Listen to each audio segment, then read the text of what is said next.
Greetings, everyone. I'm Pete Pardo from Sea of Tranquility. Welcome to another episode of What's Hot with Sea of Tranquility. Of course, bringing you new album reviews all the damn time. Today we got a vinyl release, brand new reissue of this very obscure late 70s US prog album. It's from our folks over at PQR. We reviewed a bunch of their releases in the past. Here's another one. The band is from New Jersey. They're called Earthrise, and that is also the name of the album. All right. Let's take a look at the vinyl release here.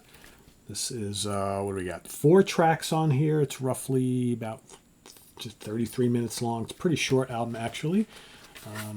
We've got inside, as PQR generally does, they give you like a nice little inner sleeve, which has a biography of the band.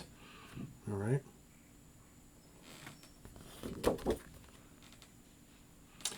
And they give you bonus tracks, but they don't put the bonus tracks on the album. So basically you have to kind of hit the QR code and then you can go get some additional tracks here, which, you know, again, a couple covers.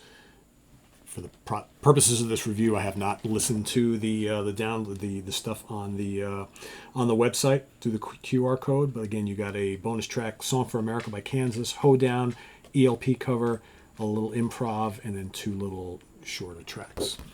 So, and then here is a little bit of information on the band. Earthrise emerged from the musical vision of Bill Drobiel, whose passion for music was ignited at the age of 12 when he began playing piano.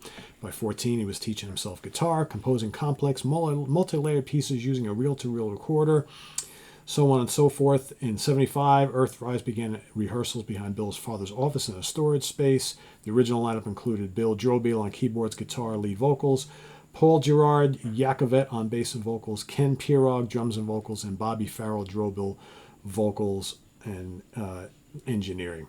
This lineup eventually dissolved, giving rise to the second incarnation of Earthrise, consisting of Bill Drobiel on guitar, keyboards, vocals, Ken Pirog bass, guitar, and vocals, and Greg D. Donato on drums. And that is actually the lineup that had completed the album. So, okay, here, firmly rooted in progressive rock, Earthrise drew influence from the likes of Emerson, Lake and Palmer, Kansas, and Chick Corea. Their sound reflected the genre's complexity and artistic ambition, but the musical climate of the late 70s was shifting. Punk, disco, and new wave dominated the charts, so on and so forth. You know, long story short, this band did not last, officially disbanded, and the rest goes down in history, right? So they say. So I do want to show you this, which is pretty cool. So it's amazing. Again, I'm not much of a vinyl guy anymore. I do have some. People send me vinyl to review. I don't really buy any on my own. But check that out. What do you call that? It looks like strawberry or raspberry jam, right? Vinyl. Very, very cool. I'm sitting here going around the turntable. I'm like looking at it. I'm like, that's an awesome color, because I'm a big fan of the color in general, right? So this fully remastered. The album's fully remastered. Like I said, the 5 bonus tracks with the QR code. 200 copies in, I guess, red splatter vinyl or strawberry splattered vinyl. That's what it's called. And this is copy number 27 of 200. And you get the 2-page insert with the official bio of the band. Very cool artwork. I really like the album cover. It's kind of like a take on like the Roger Dean style. And then the 3 guys on the back. So 4 tracks. We got Eden's Child, 6:45. You've got Arcturus, 9:41. And that was side 1 of the original vinyl. Side 2 is Earthrise, 5 and change, 5:50, and New Clear Dawn, which is 11:06. So pretty short album. Tracks aren't all that long. You know, you got 2 9-10 minutes long, and the others are like 6-5 minutes.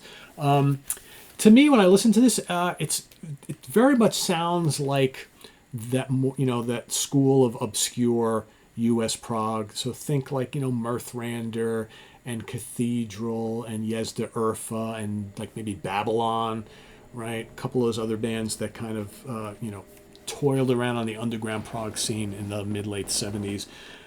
I kind of really dig this sort of thing. Again, it draws comparisons to the great British bands, which most of the U.S. bands were following at the time. To me, because it's kind of like a trio and it's very dominated by keyboards, mostly like Hammond organ and some Moog, you obviously can't get past the Emerson, Lake and Palmer comparisons, which is here in spots. But I also hear a lot of Camel in this music, minus like all the soaring guitar parts, right? So there's no like Andrew Latimer presence type of thing on this album. This is mostly keyboard dominated. You know, it lists that there is guitar on here. I don't hear all that much guitar, if any. Maybe a couple little spots, a little acoustic guitar in spots, but it is mostly very keyboard dominated. Bass work is really good. The drumming's really good. There are vocals. Vocals are nicely done. They're nothing spectacular, but they're nicely done. They kind of fit the style of music. They're very melodic, kind of laid back. And that's kind of where I get a little bit of the Camel stuff from. There's no like kind of Greg Lake style vocals, more like kind of what Latimer and Bardens were doing as far as vocals go with Camel. But the music is very relaxing. It's spacey in spots. There is a tiny bit of space rock element. I do hear some like of the more like Wind and Wuthering Genesis in spots. But so to me, a little bit of a Genesis influence, a lot of ELP, a little bit of Camel, kind of put them together. That's what you have here. It's very enjoyable. There's some really nice, I mean, for me, the highlight is the keyboard work. There's some really nice Hammond organ solos and like passages and like riffs and things like that. The Moog solos are really nicely done. I'm assuming that's a Moog he's playing or some sort of synthesizer. I'm not really sure. But yeah, it's definitely pretty cool. It's definitely of its era, which you know, is fine. I'm totally on board with it, and I like these kind of little oddities, these little things from the vaults, which I think is pretty cool. I'm just looking to see if there's anything else I can tell you about this.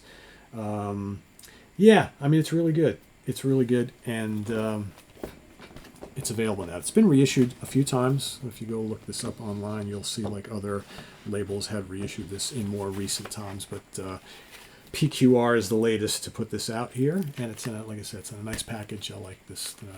The vinyl color is kind of cool and everything like that. So, but if you love the obscure 70s prog stuff, Rand Kelly, if you're watching, you probably need this if you don't already have it. Very cool stuff. As of right now, I believe it's only being reissued on vinyl. So if you're a CD guy, not much I can tell you there, but you might be able to find prior reissues on CD, but for now they're only releasing this on vinyl, so go check it out. I'll put the link to their website down below, and you can go give it a whirl. Like I said, there is a Bandcamp page available from a prior reissue where you can probably go listen to the whole thing, and I believe it's also on YouTube, so if you want to go check it out and investigate it first. But as you can see, you know, there are some lyrics, but this is mostly instrumental for the most part. But we do have on 2 of the tracks, you got some vocals. So nicely done. I like this. Going to give it a very solid 3.75 out of 5. So like I said, if you love this sort of thing, these prog obscurities from the vaults, go check it out. Earthrise, self-titled, from the folks at PQR. Link down below. Visit us on the web at www.seaoftranquility.org. We're on Facebook, YouTube, and Instagram all the damn time. Please subscribe if you haven't already, and click on that notification bell so you get alerted of all of our content as a post. And please do hit the like button before you leave. Also down below, we got the links to our Ko-Fi page for channel donations, our merch page, our Cameo page, and the Sea of Tranquility membership options are all down there. Thanks, everybody. Greatly appreciate your support, and we'll see you soon here with more stuff. I'm Pete Pardo. Thanks for watching. Bye-bye.